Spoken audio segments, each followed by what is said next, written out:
The permissions that smartphone apps request and the permissions that those apps actually use in practice are often different from what users understand themselves to have granted. TikTok is a specific example that is worth careful attention because the app's behavior, the permissions it requests, and the capabilities it exercises during routine use go beyond what a reasonable user would assume from the app's stated purpose. The most consequential of the capabilities, and the one that has the most specific privacy implications, is the microphone access. TikTok, when installed with default permissions on both iOS and Android, has microphone access that it exercises with some regularity during app use, and that it can invoke even when the app is not in active foreground use. The specific frequency with which the microphone is invoked, the specific contexts in which invocation happens, and the specific data that is captured through microphone access are documented through security research, through app behavior analysis, and through regulatory disclosures in jurisdictions that have investigated the app. The documentation does not support the lightest interpretation of TikTok's microphone use.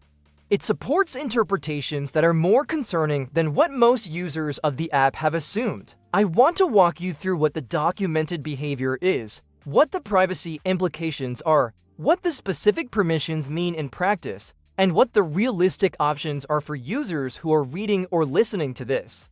Let me start by being specific about what I mean by the microphone access claim. TikTok requests microphone permission during its installation and during specific in-app actions, most notably when you record a video or send a voice message. These use cases are obvious and expected. The microphone access for these specific purposes is not, in itself, concerning, because the user is aware of and consents to the access at the specific moment it happens. The concern is broader. Security researchers and technical analysts have documented that TikTok retains microphone access in states where the app is not actively recording or using voice input for any user-visible purpose. The app has been observed querying microphone state, briefly invoking the microphone, and collecting audio data in contexts that are not tied to any specific user action that would require the microphone. The specific behaviors that have been documented include the following: periodic microphone access during background operation, in which the app maintains a connection to the microphone even when the user is not using voice features. Brief microphone invocations during app startup or during specific feature transitions, which capture audio that is not tied to any voice recording the user has initiated. Microphone state queries that appear to be designed to detect whether the microphone is in use by other applications, which has implications for what other activities the app can see. The technical mechanisms for these behaviors vary by platform and by app version. On Android, the app's microphone access is visible through the system's permission monitoring tools, and security researchers have used these tools to document the access patterns. On iOS, Apple's privacy transparency features show when the microphone is in use, and the TikTok indicator has been observed in contexts that users have reported as unexpected. The data that is collected through microphone access when access is occurring is not only voice data. Even brief access can capture ambient audio, environmental sounds, and various non-voice information that can be analyzed for metadata purposes. The specific analytical uses to which this data could be put include ambient sound analysis for location estimation, voice identification across sessions, and inference of user context. Whether TikTok actually uses these specific capabilities is not fully documented, but the technical possibility of the uses follows from the access. The broader context for understanding TikTok's data practices includes the company's ownership structure, its data processing policies, and the regulatory actions that have been taken against it in various jurisdictions. TikTok is owned by ByteDance, a Chinese company, and its data practices have been the subject of extensive regulatory scrutiny in the United States, in the European Union, in India, and in various other jurisdictions. The specific findings of these regulatory investigations vary, but the pattern of findings has generally been that TikTok collects more data than users expect. that the data is processed in ways that users are not fully informed about, and that the company's policies for handling the data are more permissive than competitors' policies in similar categories.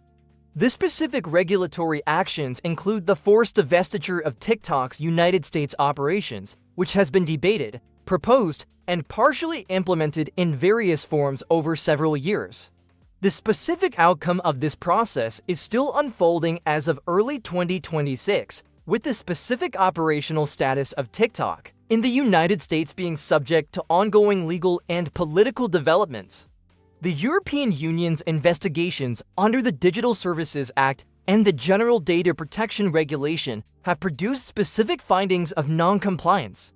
Various other jurisdictions have taken specific enforcement actions against TikTok's data practices. For individual users, the implications of all this are that using TikTok involves granting an app with specific documented privacy concerns the permission to access sensitive data, including microphone data. The specific trade-off is between the entertainment value and social features that TikTok provides and the data exposure that comes with using the app.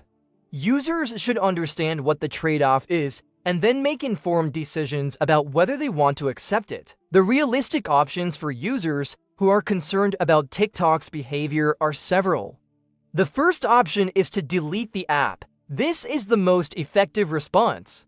Without TikTok installed, the app cannot access the microphone or any other sensitive data on your device. Users who decide that the privacy cost is too high can simply remove the app, and the specific data access stops. The second option is to configure TikTok's permissions aggressively. On both iOS and Android, users can deny or restrict the microphone permission to the app. Denying microphone access prevents TikTok from recording videos or sending voice messages, but it also prevents the background microphone access that is the specific concern. Users who want to keep TikTok but limit its microphone access can use this approach. The third option is to use TikTok through a web browser rather than through the native app. The browser-based TikTok experience has fewer capabilities than the native app, but it also has a much more restricted permission model. A browser accessing TikTok does not have the same level of microphone access as the native app, and the browser's permission prompts are typically more granular and more transparent. The fourth option is to use device-level restrictions on when the app can run. iOS and Android both provide options for restricting app background activity, limiting app access to specific times or locations, and reviewing app permissions regularly. Users who want a more controlled relationship with TikTok can use these options to reduce the app's ability to access data outside of specific user-initiated sessions. The fifth option is to monitor app behavior through the operating system's privacy tools. Both iOS and Android have privacy dashboards that show which apps are accessing which sensors and when. Users who are curious about what TikTok is actually doing can review these dashboards and form their own assessment.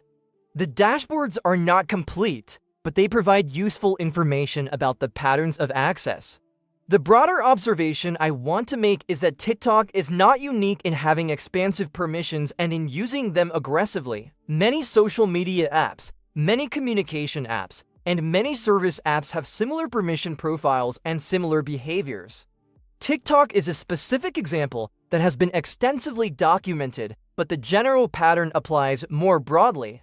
Users who are concerned about app privacy should consider reviewing the permissions of all their apps, not just TikTok, and applying similar scrutiny to all of them.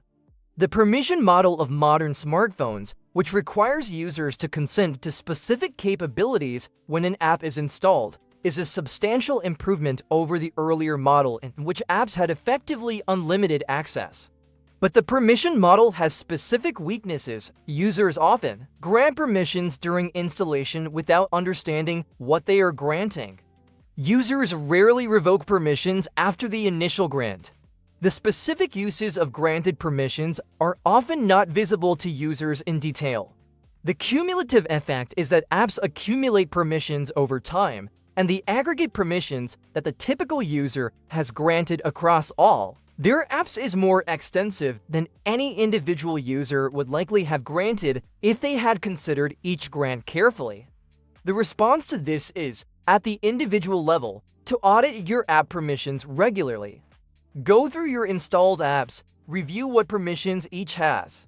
Revoke permissions that you do not specifically need the app to have. The process takes time and most users do not do it. But the users who do it end up with a more controlled relationship with their apps and with their devices generally. Subscribe for the next video, which covers the broader topic of smartphone app permissions, the specific apps that are most problematic from a permission standpoint, and the specific steps to audit and tighten the permissions on your own device. And in the comments, tell me whether you use TikTok and whether you have reviewed its permissions. The decision of whether to keep the app is a personal one, but the decision is only informed if you understand what the app is doing.